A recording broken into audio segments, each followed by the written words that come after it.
It's difficult now for us to grasp this especially because everything you and I know of is bound by time and space. We think in terms of beginnings and endings. We think in terms of past and present and future. We think in terms of height and weight and width and depth. We are temporal. We're measurable. We're mortal. We have boundaries. We have limits. It's so difficult for us to conceive of anyone or anything having no limits because everything we know has limits and everything we know has measurements.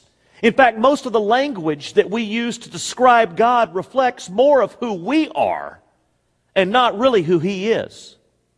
God created time and space. He existed prior to creation. And because He existed prior to creation, He created time and space. And He exists both inside and outside of time and space. In fact, there's no inside and outside from God's perspective.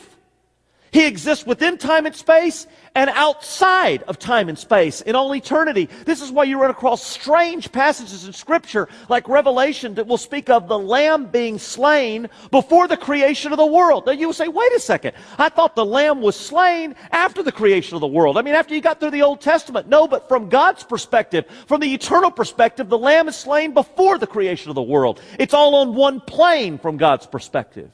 Because God exists outside time and space, and yet in His mercy, He dwells with us through Jesus and His Spirit within time and space. The fact is, there's no inside and outside to God. Paul says in Ephesians 1:23, He fills everything in every way, and yet there's more of Him beyond everything. There's no lid to God, and there's no bottom to God. Solomon said in 1 Kings 8:27, the heavens, even the highest heavens, cannot contain you.